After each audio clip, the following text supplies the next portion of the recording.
On December 15th, 2025, yes, yesterday, I did something that remarkably has never happened to me before. And the longer I thought about that, the more grateful I actually am that it has never happened before. In my almost 15 years of being a digital showgirl, yesterday was the first day that I have ever spilled my drink on my laptop. In my cam room, I have always had separate tables holding my drink because I am a notorious spiller. For many years, I have actually used one of those basically for like children, like the sippy cups with a straw. I love a straw. Prefer a straw actually, always. My love for straws is one of the reasons for my previous sippy cup usage, but also the fact that I am known to spill. So not only do I not want to spill my actual drink, I also don't want the glass to break.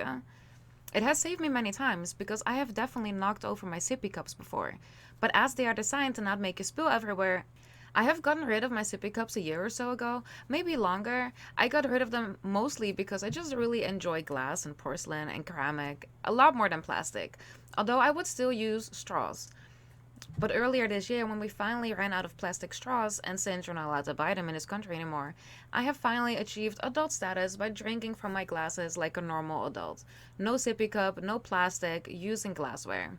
Everything went splendid, really. I could not have gone better. I did not even spill my drink once. Not by knocking it over, at least. I really only sometimes spill while drinking, hence the straws, but I've gotten used to living without them, for the most part.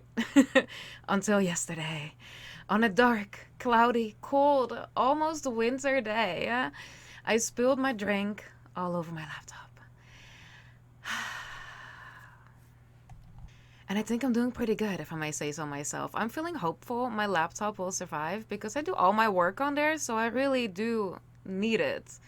I have currently revived my 12-year-old laptop to do today's episode, among some things. Something like this could have really thrown me off before, and it did for a second, but I pulled myself to get it, which I'm pretty proud of. So I had this idea, right, to do these like vlogmas, like vlogs. I keep calling it like my art project. Partly because it's fun to just lightheartedly laugh at yourself while you're playing with ideas, and also because it's just fun to name things. When people ask me, "What have you been up to?" I tell them very seriously that I'm working on my new art project, and that it has kept me quite busy. And they're always intrigued, but I don't actually tell people what my project is because I like to play with my projects, and so I know myself at least, like what the goal is or where like it's gonna go, and I just don't know really yet. When I started this season, all I knew is that my body slash intuition was telling me to do it. So on November 30th, I told my husband I don't know yet what it will be about, but tomorrow will be my pilot episode of my new season. All I know every day is that a new episode will be released every day. I actually rarely know myself what the episode will be about. It's been a lot of fun for me to just let my mind flow and see what story I am sharing today. At some point, I noticed that a lot of the episodes have been about things that I have carried a lot of shame for a long time. And none of it has been very intentional, but it has been quite therapeutic to share these stories. Vulnerability is quite interesting because it's different for everyone, right? I have seen people who condemn any form of sex work say that they can't imagine sharing their most intimate parts of themselves with strangers or too many people. And with this, they always refer to like pusita or just like your sexuality in general. And it always struck me because to me, I have never considered my body to be the most intimate or sacred or private thing about me. Maybe it is nature, maybe it's nurture, maybe it's both. Either way, I have always been able to detach from my body in a specific way. I personally think it's part nature and part because of very traumatic events in my life as a young child, where I had to be able to detach from physical pain to cope and survive. My body, for this reason, for a long time, did not necessarily felt like it was mine. Contrary to what a lot of people would expect, sex work has actually helped me through this trauma and has helped me realize that I do, in fact, have things to say about my body. But I will delve deeper into this in a different episode. I'm saying all of this because to me, the most sacred and private parts about me is my brain. It's my heart, you could also say, my thoughts, my ideas, my beliefs, what I what happens in my mind all the time, my mind. For me, those are the most private things, the most sacred, the thing I want to protect the most, because that is to me who I actually am. It took me a long time to be able to trust people enough to share my actual self with. Not my outer shell, but what is actually inside of me, who I am. Because I don't think my outside appearance really tells people a lot about who I really am. And in a way, I have crafted that quite carefully, as I think a lot of us have, to protect myself. I was pretty content with my episode for yesterday. I thought it was a good follow up for the episode before, and as I clicked export, I knocked over my lemonade and it went all over my laptop. It is left to dry right behind me right now.